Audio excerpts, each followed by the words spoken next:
Was it on? Oh, okay. Well, we'll look at Ruth and 1 Samuel tonight, and begin by talking about the authorship of Ruth and the dating. Probably Ruth was written either by Samuel or Nathan. Now, the reason we would guess this is because the mention of David's line, but not Solomon's. The genealogy at the end ends with David. So whoever it was knew that David was the king, most likely. And so Nathan was David's prophet after Samuel died. It could be done by Samuel before Samuel's death. But definitely had to be before Solomon comes to the throne, possibly before he was born. That would be our guess. Now, key themes in Ruth. I think the dominant theme is God's sovereign care. Most people see Ruth as a love story and all that, but the real focus of the book of Ruth is that God was sovereignly in control of the circumstances. There's possibly a secondary theme of David's righteous heritage or something like that. Because of the ending with the genealogy, it's clear that a part of the purpose of Ruth was to tell you about David's heritage, David's grandmother and grandfather, where he came from. But I think the dominant theme in Ruth is God's sovereign care. The message of Ruth then would be that the sovereign care of God in Naomi and Ruth's lives came through both divine agency, which we could call what appear to be circumstances, and human agency of Boaz. God used Boaz to take care of them. Broad outline of the book. First chapter, I would entitle it Death and Return. It begins with the story of Naomi and her husband going to Moab with their two sons, and the husband and the two sons die, and then she returns. Chapter 2, protection and provision. And we see this as God takes care of Ruth through Boaz. Protection and provision. And then chapter 3 would be request for redemption.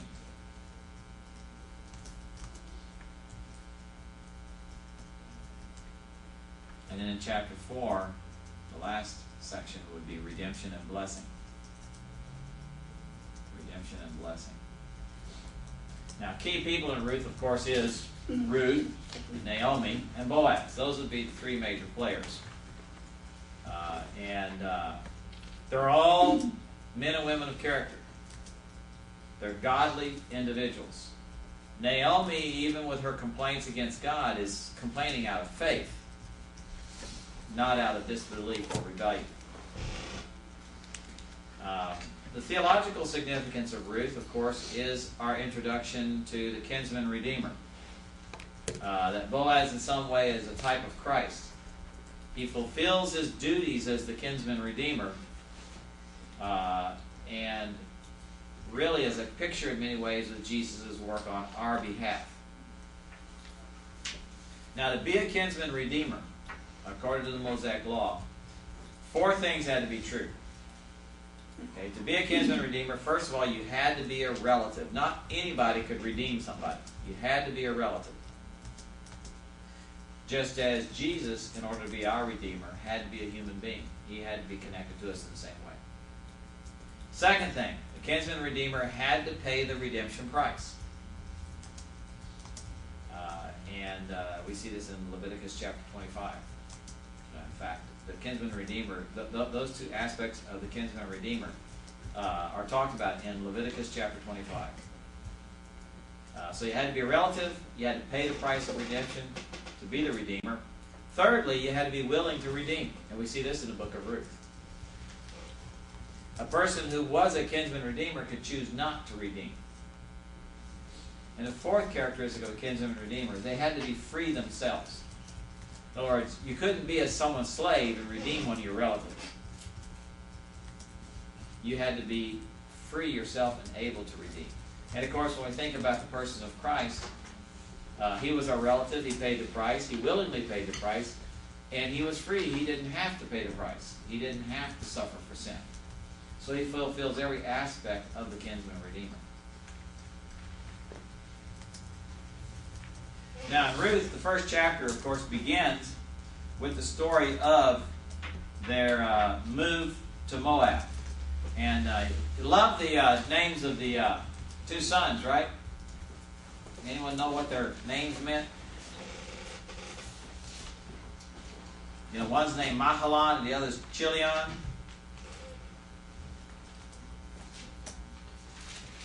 I mean, this is, how would you like to grow up with a name like this? This is almost as bad as a boy named Sue. Mahalan means sickly. And Chilion means failing. Failure. Hey, you failure. Come do the dishes. What names for kids? Now, one of the things that we often don't think about when we read the book of Ruth, but it tells us that there was a famine in the land of Judah. And so they go over to Moab to survive. And they're gone for about 7 years. Well, the story of Ruth occurs during the time period of the Judges. And according to the Mosaic Law, why do you have famines in the land? Judgment. Judgment from God because of national sin. What that tells us then is when they go over to Moab, it's in a time period of the midst of sin. And in fact, going to Moab is sin. They should be staying in the land of promise and trusting in God. Instead, they go and they flee. But also, when you think about this, go back to the book of Judges and realize the moral cesspool that they're coming out of. And in fact, the best thing to do with the book of Ruth is you read the book of Judges, especially the last few chapters, where it keeps saying in those days there was no king. Everyone did what was right in his own eyes, and see how horrible things were. And then the story of Ruth, it really comes right out of that. And so Ruth and Boaz are very different from the world of the Judges. They're a part of that righteous remnant who is still faithful to the Lord during this time period. Now, after they're there, of course, Naomi and her husband marry off her two sons to Ruth and Oprah Winfrey. I guess y'all know that she was supposed to be named Orpah, and they misspelled it. She ended up Oprah. And so that's one of our culture's funny stories, I guess. But the husband dies. The two sons die. I guess they lived up to their names. And so they get word that things are better in Judah, and Naomi decides to go back home. Now, realize in their world, now that the two son-in-laws are dead, Naomi's in big trouble. She's going to starve to death wherever she's at.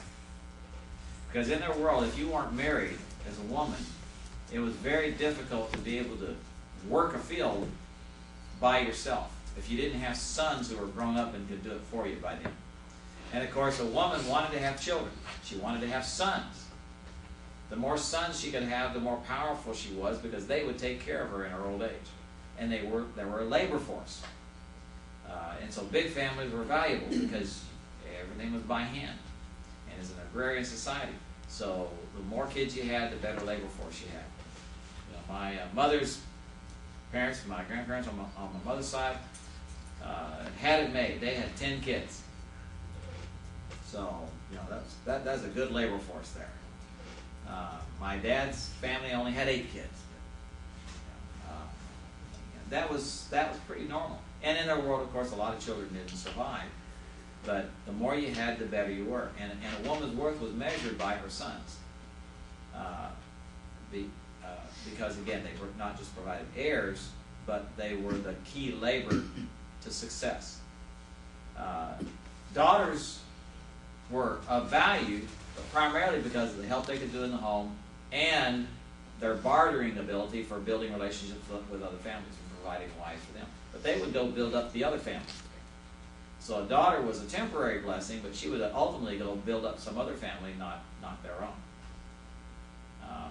And so we have the situation, and when she goes to return, of course, we're familiar with the story. Orpah does go back home to her gods, to her family, to be remarried, and that was the whole idea. These girls were young enough they could go back home, back to their families, and be remarried as widows. And that was a standard practice of their time. If someone was widowed and didn't have children or wasn't connected into a family, then she would return to her own family. That was fairly standard. But she would return as a widow, dressed in black. But she could then be subsequently remarried. If she had children and they were old enough to take care of her, then she may not go back home because the eldest son would inherit the property and maintain the farm. And so she would stay there then as the mother of the head of the household and be taken care of. They don't have that situation. So Naomi and Ruth head home. Now, one of the significant things in this chapter is what Naomi says about God. And what does she say about God? He's dealt very bitterly. He has dealt bitterly with me. Yes. Now, we learn as the story goes on that he really isn't dealing bitterly with her, but he has allowed these tragedies to occur in her life. Is her statement a statement of faith or unbelief? Anger? Understanding?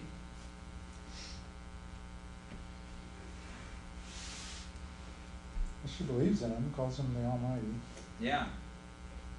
She believes in him. You know, when you first read the story, your initial impression is she's a bitter woman.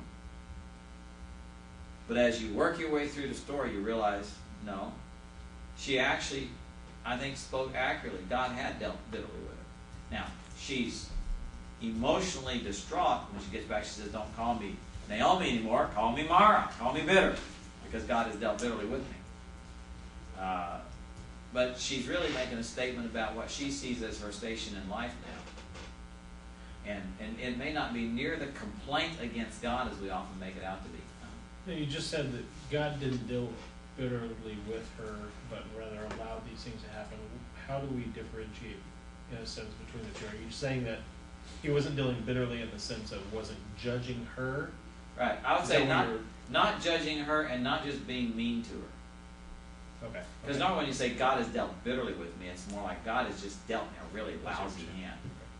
And see, from the human perspective, at that point in time, it looks that way. But of course, when you see the whole story, you realize he's moving her to a position of blessing. But you do have a mixture of dealing with the reality of the harshness of her life, but still in faith. And I would compare her to Job in some ways. Because, you know, Job laid it out there. And he didn't pull any punches in expressing his bitterness and his pain and his suffering and his disillusionment and things like that. And I think that's what is going on here. She is as honest as Job was about what she's going through. And so there is the reality of that. And yet, knowing the whole story, you see that God handled it. It wasn't a problem to him. And he sets the stage. Now they return home, and of course, Ruth refuses to leave her. And the significance is this. Again, Ruth is going into Israel, a foreign country, and in their world, they were pretty much prejudiced against anyone from any other country. I mean, it's a difficult thing.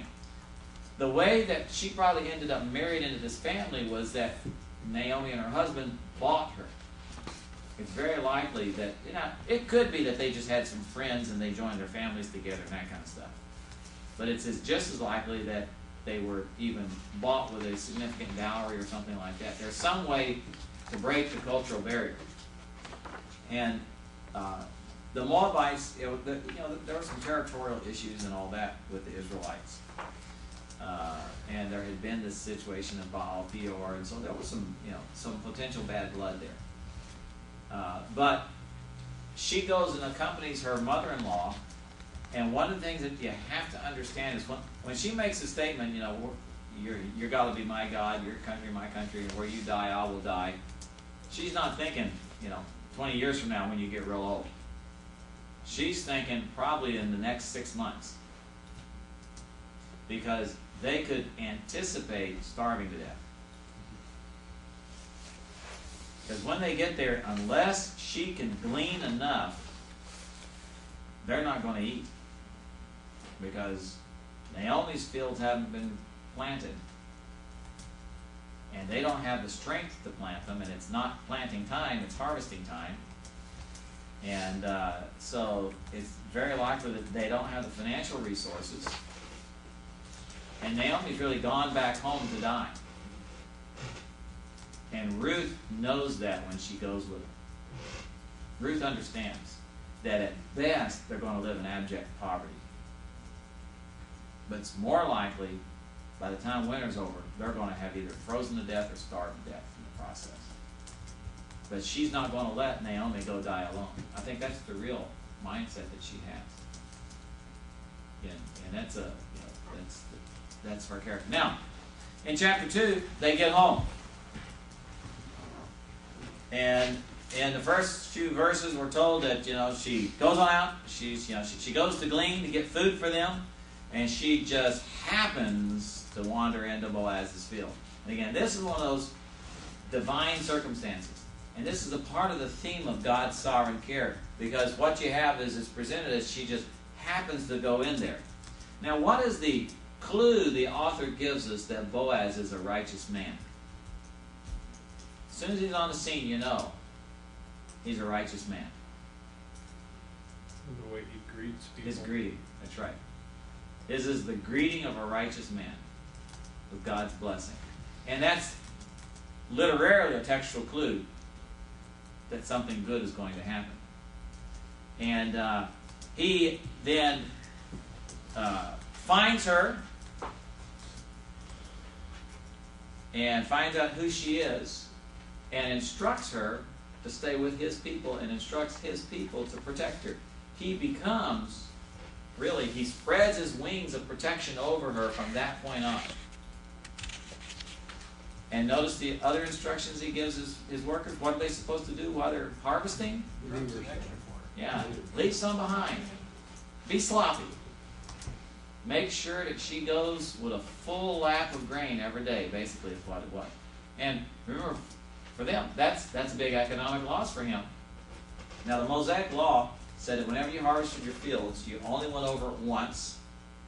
And if you missed anything, you left it for the poor people to glean. And you didn't get the edges and corners you left for the poor. So under the Mosaic law, you were supposed to leave gleanings for the poor. And very clearly, Boaz practiced that. And now, one of the reasons he, again, tells her to come is so that she won't be abused by other people.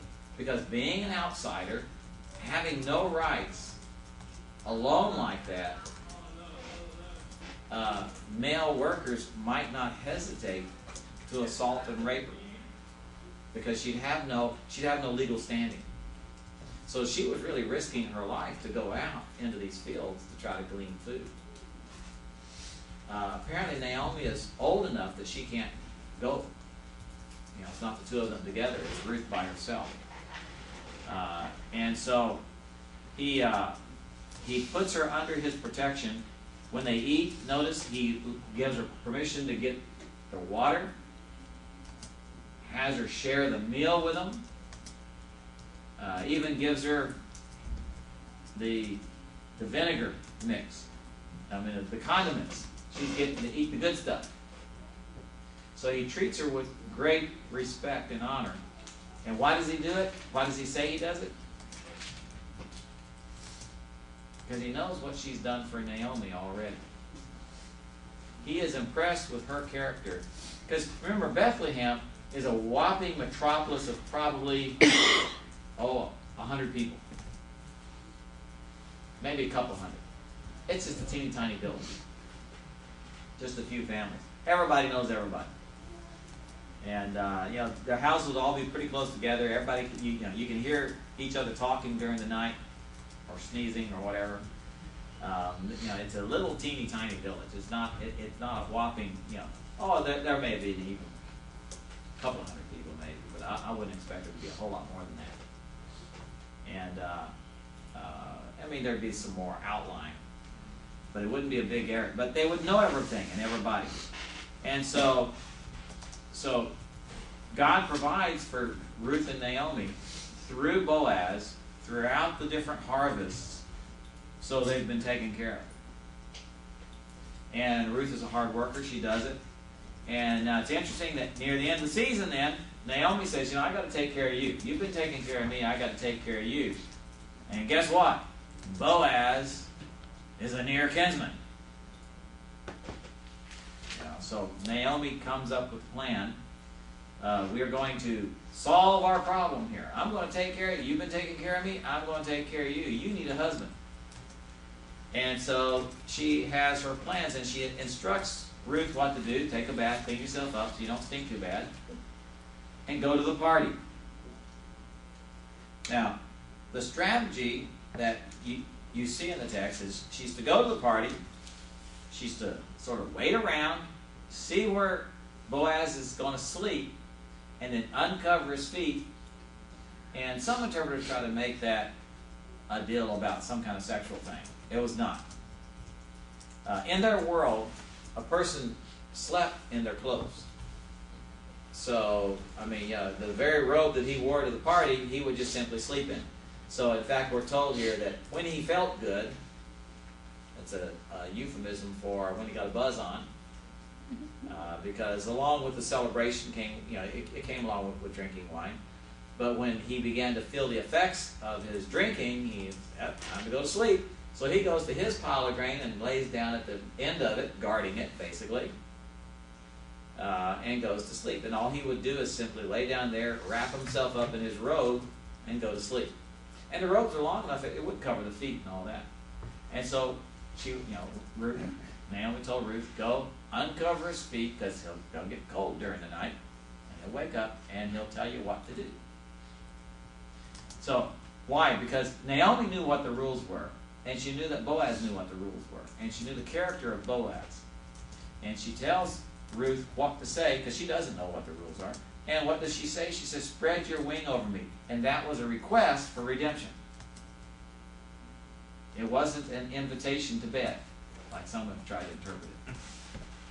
In fact, more recently now, some homosexual authors have tried to say that Ruth and Naomi were lesbian lovers. It's just absolutely untrue, in the text. And but she makes the request, and what does Boaz do? He does a couple of things. First, he covers his feet because they're cold. That's not what I'm talking about. But first, he praises her. Because he recognizes what she has just said when she says, cover me over. She has said, I want to marry you. I want you to be my kinsman redeemer and raise up a replacement for my husband. That's what she's really saying. She's not saying, I'm looking for a husband. She's saying, I want to fulfill my role, my duty to my dead husband by giving him an heir. And I've chosen you to be the one to do it through. And then he praises her. Why? What does he say? You could have done what? Gone after a younger man.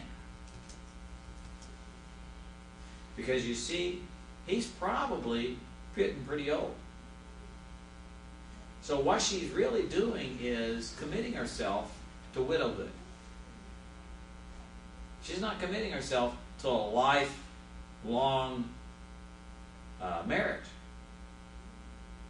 She's going to be a widow sooner rather than later. But he appreciates the fact that she didn't go after a younger man who'd be stronger, more handsome, and all that kind of stuff. So I guess she was following the red-green show's principle. Y'all ever watch that? They don't find you handy. At least they're handsome. At least they'll find you handy. Yeah, if the wife can't find you handsome, at least you can find you handy. But yeah, that's a good show.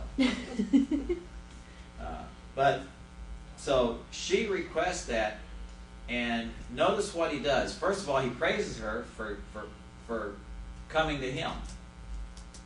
And see, she could have deserted Naomi and just married some young guy. Because apparently she's attractive. And he acknowledges that. But by marrying just any old guy, she'd take care of herself, but it would end that family line. Because it wouldn't be a kinsman redeemer kind of relationship, it would just be a widow remarrying. And so there would be no heir to replace her dead husband, her dead father-in-law, and that line would end. So by her doing this, she is being loyal to the family that she married into and fulfilling her obligations to her dead husband. And he recognizes that, praised her for that, and then gives her a humongous load of grain to take to her mother-in-law. Huh? In practice, in this time, was it usually such that the kinsman or redeemer, whoever that would be, would wait for, I mean, it would always be the woman who initiated? No. Okay. So it's just in this case that Right, happens. just in this case, yeah. Well, I should say yes and no. All the instances that we have in the scriptures, the one who was redeeming didn't initiate. It was requested. Redemption was requested. Either by that person or by like in the case of Judah's, Judah and Tamar. It wasn't by Tamar, it was by Judah to his son. And then the son refused. Yeah, so I think it would normally go that route. The one being redeemed would ask for redemption. But the one doing the redeeming could step in if they wanted to. And so when she gets back and reports, of course, to Naomi, what does Naomi say? It's good. You won't go to bed tonight till things are solved. Basically, what she's saying is, you're going to be married tonight. Someone's going to marry you today. I mean, that's really what it was. Because there would, most likely there wasn't going to be any big celebration or a big wedding feast or anything like that. Although he may choose to do that, but in one of these situations it may have just simply been one of saying, I marry you, bring your stuff over. And we're not told if they had a wedding or not. But he goes and we see his strategy because there's someone else who is nearer in the kinsman line, chain of command. Someone who is a nearer kinsman. And so he's got to make sure that guy's rights aren't taken away. Because what was the issue? It wasn't just Ruth, it was a piece of property. And land is everything. Especially if it's farmland. That's wealth. Because now you see you can have more kids because you got more land, you got more food supply. Now you're more powerful, more wealthy. And so, and if they're your kids, the land stays in your property, your inheritance is just grown and it gets divided differently now. So of course, it's the familiar story. He goes and he waits at the gate of the city, which was the standard place for doing legal transactions. He has the elders of the city there who sit around the gate, and they're the judges, they're the court. And when this relative comes by, calls them in, says, hey, Naomi said she wants her land redeemed. She wants to sell her land. Well, the guy, if you notice, the guy jumps on it, and the reason he does, again, because, hey, that's a great deal. Now, under the Mosaic Law, what he would have done would have paid her, let's say, either paid off any debts she had and then gotten the land, or paid her for the value of the land up to the year of Jubilee. But at any rate, it would be his from then on. Because, he's looking at Naomi and going, I'll have to feed her the rest of her life probably, but she can't have kids, so she's not going to have an heir, so I'm going to end up with the land. And that's why then Boaz says, oh, by the way, when you get the land, you got to marry Ruth. Well, he immediately knows what that means. Because what that means is when you marry the widow of the heir of the land, her first child inherits that land, gets it all. And notice he made the statement, it might endanger my inheritance. That would indicate that probably he did not have a son yet.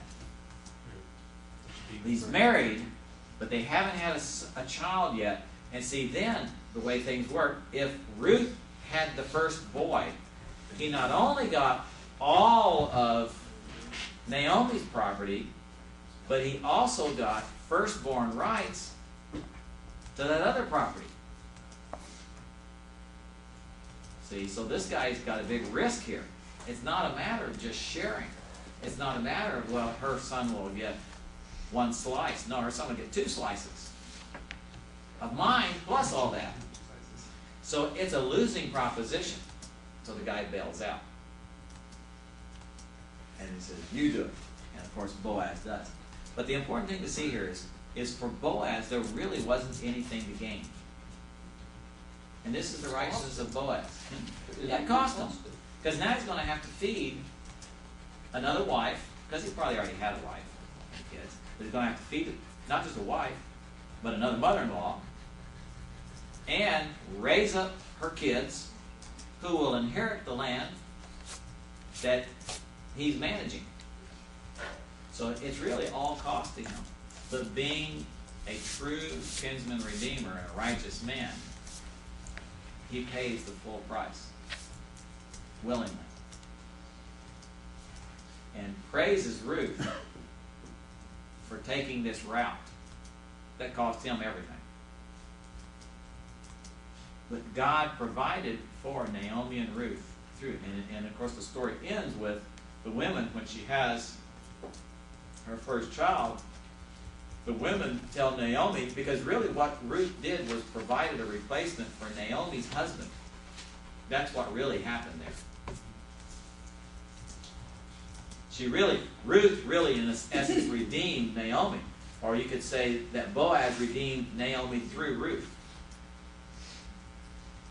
So ultimately that's what's happened. And they tell her that Ruth was better to her than 7 sons.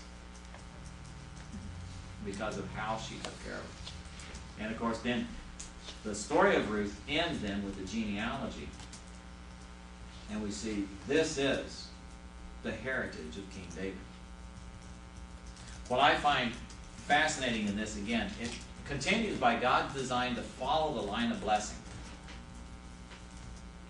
And so you find in the genealogies that it wasn't just Ruth who has a significant role, but Rahab, the harlot, is also in line. In fact, I can't remember if it was this genealogy or another one.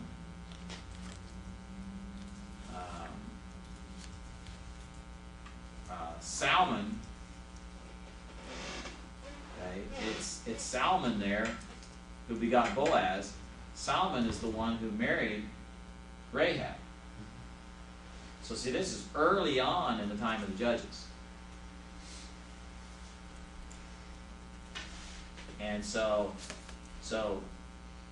Boaz's mother is Canaanite. But look at what kind of a son Rahab produced. A woman of faith produced a man of faith. I mean, when she turned to God from idols, she turned to God, and her children reflect her character and her faith. And under the Mosaic law, a Canaanite couldn't enter into the assembly, but God changed that because of Rahab's faith. And under the Mosaic law, a Moabite couldn't enter the assembly of Israel for 10 generations, but God changed that because of Ruth's faith. And He made them exceptions. And so that is the women who are the heritage of David and then ultimately of Christ. A fascinating story, and by God's design, He stuck this in here. And I think for us to see that, again, He sovereignly took care of these women, but also He responded to their faith, including Ruth's faith, and provided not only for her, but she became the fountainhead of this line of blessing, and was used by God in that. Well, How do you reconcile God's dislike of polygamy and His rule of the kinsman redeemer? I believe, well, on one hand, He disliked polygamy, but this was because, remember, in their world, and in fact, I believe the way God sees us, is a man lived on through his children. And He provided for this because of the need to carry on a family line. So there was the need for a man to have an heir if he died without one, but it to be provided through his wife, was greater than God's preference for one man, one woman. In other words, this one was those instances, I think, where just like when David ate the showbread, David's need was greater than the law, and so it was suspended. It's just like the priest would circumcise the boy on the Sabbath because the need to be circumcised was greater than the need to keep the Sabbath. And I think this is one of those instances. So is God's desire the same for today? The continuation of the family line? I mean, obviously, in our culture, this wouldn't work. Right. But is that? I don't think so. That's not a desire. No, it's not the same because we don't have the same kind of land inheritance structure that he put into the land of Israel. I think this was all built around the land itself and who would possess it and how it was possessed. Since we don't have that within our system, it wouldn't. Now, I think it would apply. It will apply once again during the millennial kingdom when Israel was back in the land and they're inheriting the land. Then that we may see that, assuming that there is death in that category, which I suspect there will be. But yeah, it was unique to their situation because of the way inheritance went and because of the way you carried on the family line through the son.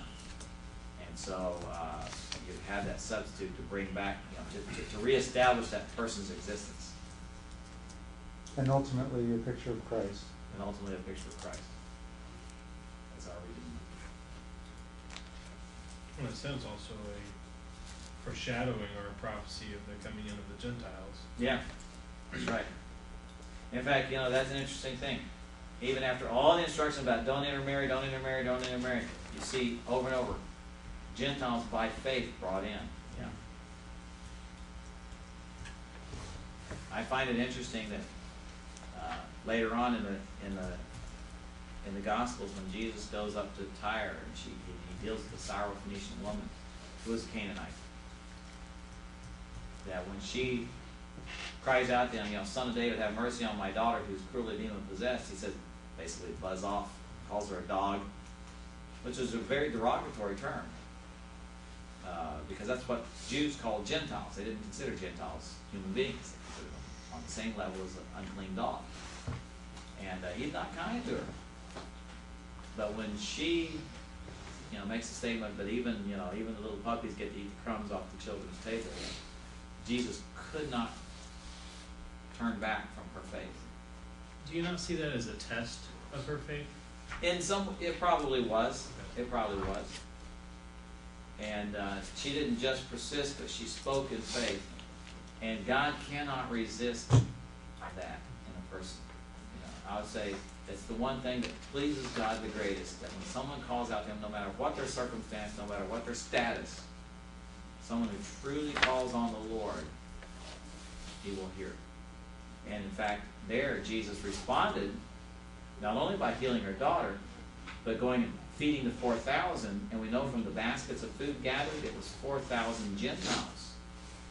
He went to the capitals, he went to Gentile cities, and healed the Gentiles, and fed 4,000 Gentiles, and had a ministry to the Gentiles because of her faith. Of course, that was, again, a foretaste of our being brought in.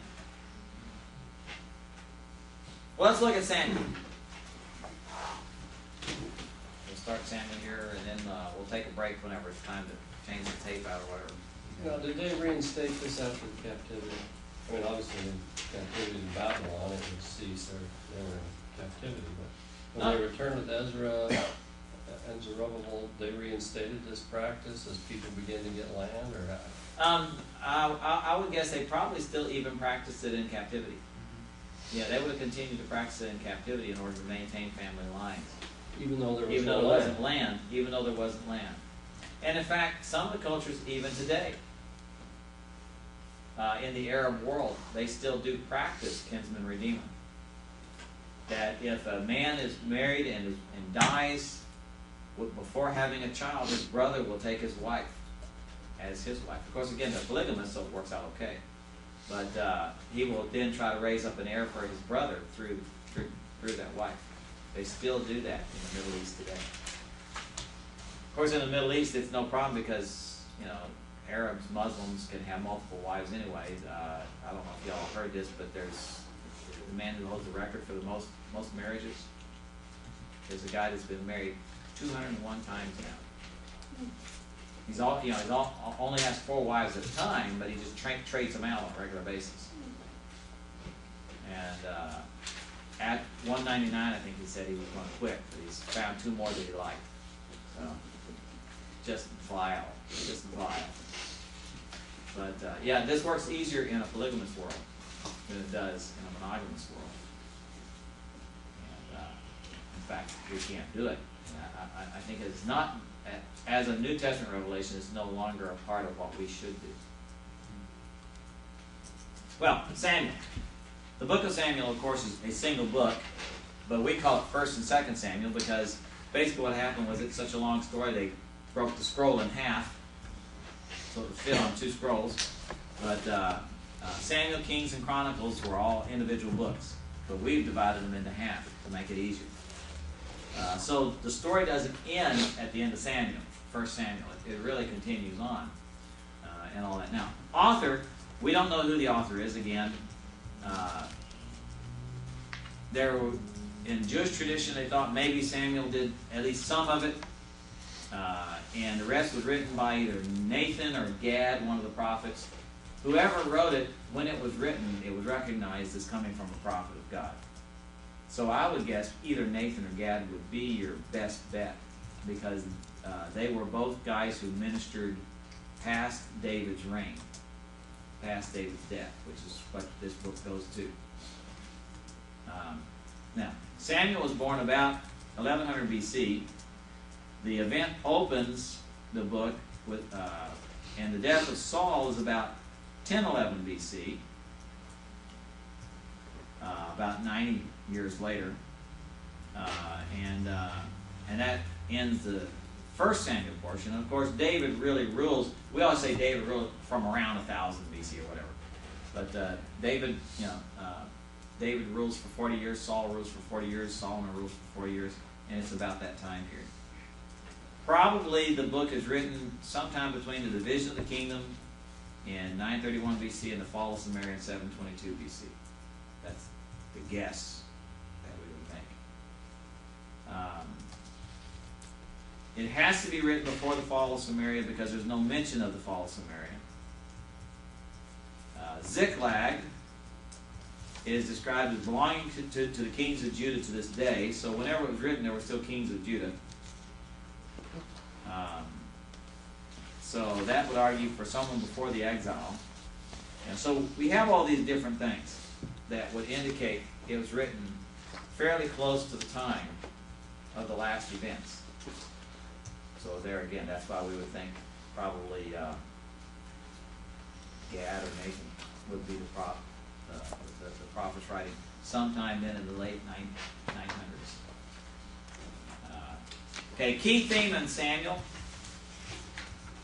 I would say the focus of the book of Samuel is on God's mediated rule. The real point of the book is God's still in charge. God is ruling over this nation. Now remember, Judges ends by saying, we desperately needed a king. Samuel is going to tell us, okay, God gave us a king, but God continued to be the ultimate king. God is in sovereign control, but He's mediating His rule through men. And as you see in my message statement, I say God's rule over Israel was mediated through men, came through Samuel, then Saul, and finally through David. The thing I want to bring out is the book of Samuel is not a biography of Samuel's life, Saul's life, and David's life. It's snapshots of their lives through which you see God working out His rule over the land. So a broad outline of Samuel. First 9 chapters of 1 Samuel is God's rule through Samuel. Samuel being the last judge. So 1 Samuel 1 through 9, God's rule through Samuel. 1 Samuel 10 through 31, the rest of the 1 Samuel, is God's rule through Saul. And then all of 2 Samuel is God's rule through David. That God is mediating his rule. And here's the important thing to understand about kingdoms. Because in the New Testament, Jesus talks about the kingdom of heaven, the kingdom of God. And there are two aspects to God's rule. There is his universal rule, in which he reigns over the whole universe, including the whole earth. And like right now, we can talk about being a part of God's kingdom. We're a part of God's kingdom. God's kingdom is here and now. It's always been, because God is king. And he is working in the world, and he's accomplishing his purposes now in the church. Then, when he was dealing with Israel, there was still around the world that he had his prophets, and he had priests, and he had revelation going on in other places. Now, in addition to that, then God also at times has mediated his rule through individuals. And for the nation of Israel, he created a nation, so he's sovereignly ruling the world. And now he's also sovereignly ruling Israel with a specific program for them, national constitution.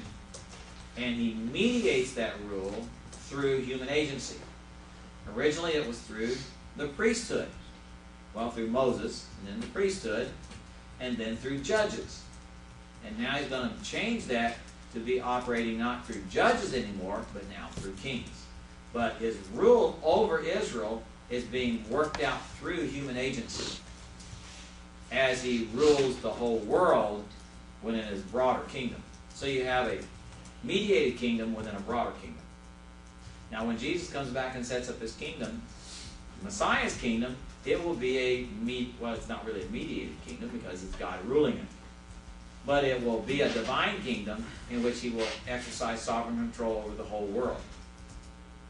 So Messiah's kingdom will be the full kingdom of God. Is that kind of a combination of the two? Yeah, it would be a combination of two, all brought together in the person of Christ. Now, key people in Judges, in Samuel, there's a whole raft of them. And depending on how many, of course you've got Samuel, David, and Saul. And actually those are three major players. And then, depending on how you want to view the others, there are a second level, if you want to call it that, of significant people. Like Hannah, the mother of Samuel, a woman of faith. Eli, the high priest, that really blew it. Jonathan, who is used as a foil to reveal Saul's weaknesses. And then you can say, well, Joab reveals David's weaknesses. So those are important players within the book of Samuel.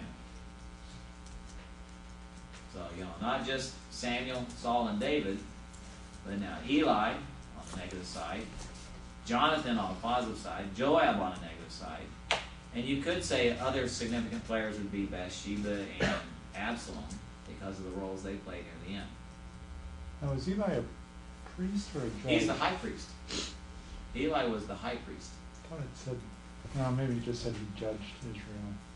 Yeah, he did too. Eli did judge the as well. priesthood, though. Yeah, Okay. but as the high priest. Yeah, he was the high priest, Yeah. which is what is so sad about it.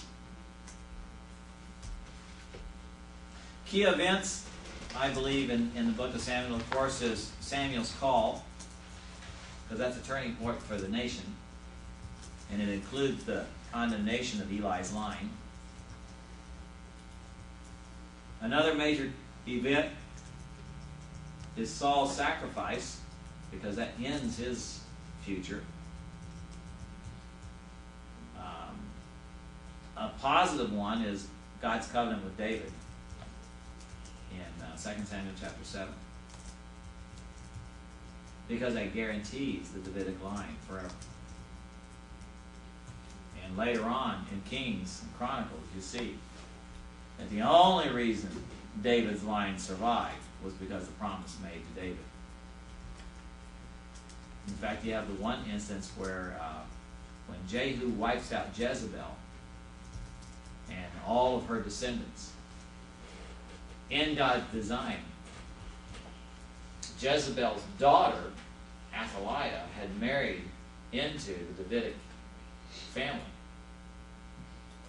And so all of her sons are going off to see their cousin about the time Jehu kills him off and kills them all off too. Athaliah sees that. She kills all of her male descendants. And the reason is because she wants to stay queen, but also because the curse on Ahab and Jezebel was that all their descendants would be wiped out.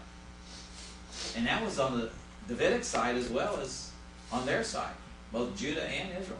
And so God works it out to where every one of their descendants gets wiped out, except one, Jehoash. And the reason he is spared is because he's also a direct descendant of David, and God's got to keep his promise to David, and he keeps it through this one kid. Otherwise the Davidic line gets snuffed out. But other than him, literally every descendant of Ahab and Jezebel dies. On everywhere. I mean, when you're talking about fulfilling curse, God did it. Through Jehu and then through Athaliah herself. And then of course she's later assassinated. But so you have God keeping his covenant with David. And then of course another major event in Samuel is the murder of Uriah and adultery with Bathsheba.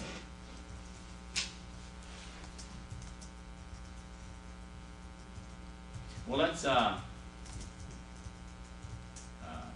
don't we pause a moment here, let everybody get up and stretch, and we'll start working our way through the book of 1 Samuel.